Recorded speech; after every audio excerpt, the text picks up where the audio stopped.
ఇది పొడపత్రి పొడపత్రి పొడపత్రి అంటారు కదా, షుగర్కి వాడతారు అందులో. దీన్ని సంస్కృతంలో మేష శృంగి అని పిలుస్తారు. ఇంకా కాయలు రాలేదు. దీన్ని మేష శృంగి అంటారు. మేష శృంగి, మేషం అంటే మేక, శృంగం అంటే కొమ్ములు. దీని కాయలు మేక కొమ్ములో ఉంటాయి అన్నమాట. అలా కాయలు వస్తాయి, మేక కొమ్ములో ఉంటాయి. అందుకని మేష శృంగి అని పిలుస్తారు. మధునాశిని అని పిలుస్తారు దాన్ని. మధునాశిని అంటే అర్థం ఏంటంటే, ఈ ఆకులు నాలుగు తినేసి మనం పంచదార నోట్లో వేసుకున్నాం అనుకోండి, మైసూరుపాకు ఇసుక నవ్వులేట్టు ఉంటుంది. చాలాసేపు టేస్ట్ బడ్స్ పని చేయవు, స్వీట్ తెలియదు అన్నమాట, రుచి తెలియదు. చిన్నపిల్లలు ఎక్కువ నోట్లో పెట్టుకుంటున్నాం వేలు,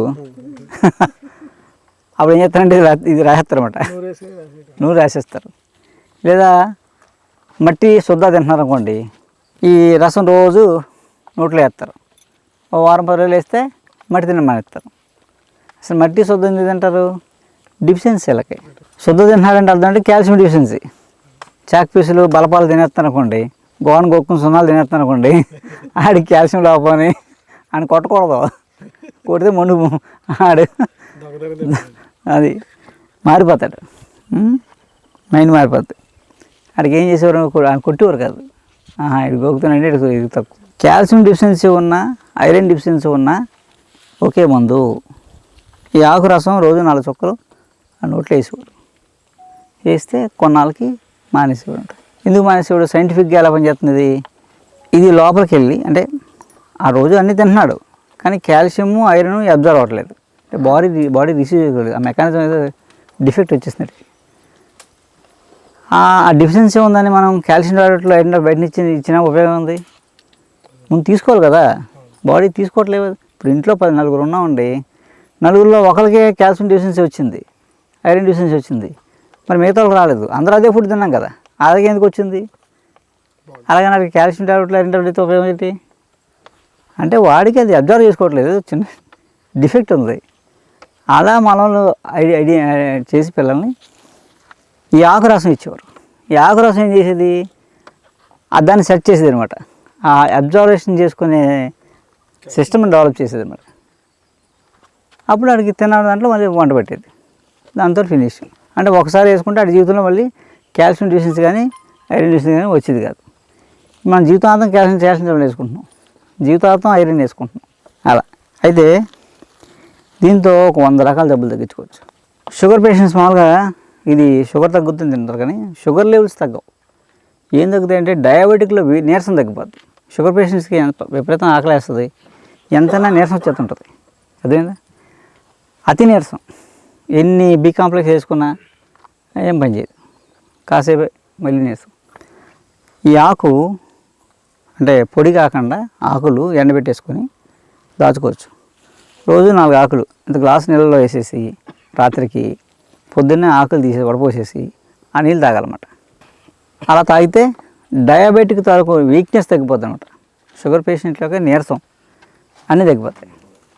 ఎందుకు తగ్గుతాయి? దీని పేరు లాటిన్ నేము జిమ్నెమా సిల్వెస్టర్. దీంట్లో జిమ్నిమిక్ యాసిడ్ అని ఉంటుంది ఆకుల్లో. అది వాటర్లో నానబెట్టగానే ఆ యాసిడ్ అంతా వాటర్లోకి వచ్చేస్తుందన్నమాట, దిగిపోతుంది. ఆకులు తీసి తాగామనుకోండి, అది డయాబెటిక్లో వీక్నెస్ తగ్గిస్తుంది. ఇంకా ఉపయోగం ఏంటంటే కాటుక దీంతో చేసేవారు. ఎలాగా? ఈ ఆకు రసం ఐటిక్స్ మర్చిపోయి మనం అయితే క్లాత్ ఉంటుంది కదా, ఒత్తు తయారు చేస్తారు. ఒత్తు చేసే క్లాత్కి దీని రసం ఉంటుందా, రసం పిండి పచ్చి రసం, ఆ రసంలో గొడ్డ ముంచేసి దాన్ని ఇలా ఎండబెట్టేస్తారు. ఎండిపోద్ది కదా, 10 నిమిషాలు ఆరిపోద్ది, మళ్ళీ ముంచుతారు, మళ్ళీ ఆరబెడతారు. అలా ఒక 6 సార్లు చేసేటోడికి రసం అంతా ఆ క్లాత్ కంటేసుకుంటారు, స్టిఫ్గా తయారవుద్ది. దాన్ని రోల్ చేసి ఒత్తి తయారు చేస్తారు. ఆముదం వేసి పెడతారు. ఆముదం అంటే మనం దొరికే ఆముదం వేసిన కొన్ని కలిపోతాయి, గింజలో మిల్లు వేసి పెంటాం కదా ఆముదం అంటే. ఆముదం వండాలి. ఎలా వండాలి? ఆముదం గింజలు దొరుకుతాయి కదా, బయట దొరుకుతాయి బజార్లో. ఆముదం గింజలు 2 కేజీలు గింజలు తెచ్చి మెత్తగా దంచి కచ్చా దంచి 2 లీటర్లు నీళ్ళు వేసి పొయ్యి పెట్టామనుకోండి, అలా మరిగి ఆముదం అంతా పక్క చేరుతుంది, అది తీసుకోవాలి. ఆ ఆముదం వేసి ఒత్తేసి వెలిగిస్తే మసి వస్తుంది కదా, ఆ పైన పళ్ళెం బోర్లించాలి, పళ్ళానికి నెయ్యి రాసి బోర్లించాలి. వదిలేస్తే ఈ ఆముదం అయిపోయే వరకు దీపం వెలుగుతుంది. ఆ రోజంతా మొన్నాడు ఎంత మసిపోయి వస్తుంది. పళ్ళెం తిరిగేసి ఆ మసిలో వెన్న, ఆవు వెన్న అంటే ఏదో ఆ బ్రాండ్ ఈ బ్రాండ్ తెచ్చామనుకోండి, మళ్ళీ ఫీజు కొట్టేస్తాయి. ఆవు పాలు కాసి తోడుపెట్టి చిలికితే వస్తుంది వెన్న.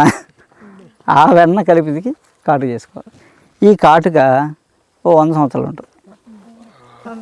అదేనా, అది పెట్టుకుంటే కంటి సమస్యలన్నీ పోతాయి.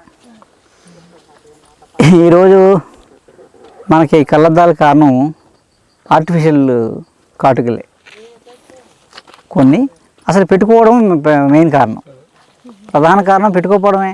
ఇలాంటి కాటుకలు పెట్టుకోవడమే మనం చిన్నప్పుడే స్పెట్స్కి వేసుకుంటాం, అద్దాలు వేసుకుంటున్నాం. కాటుక పెట్టుకోవడం ఏదనుకోండి, నైట్ పెట్టేసుకుంటాం, పొద్దున్న కడిగేసుకుంటాం. అలా రోజు పెట్టుకోకలే. ఇలాంటి కాటుక వారానికి నెలకోసారి పెట్టుకున్నాం అనుకోండి, కంటికి గెయిన్ చేసుకోకలే మనం. అదనమాట. దాన్ని అలా పొలకు పెట్టి జాగ్రత్తగా చిన్న బరిలో పెట్టుకుని ఇంటికి అలా పెట్టుకున్నాం. ఓకే.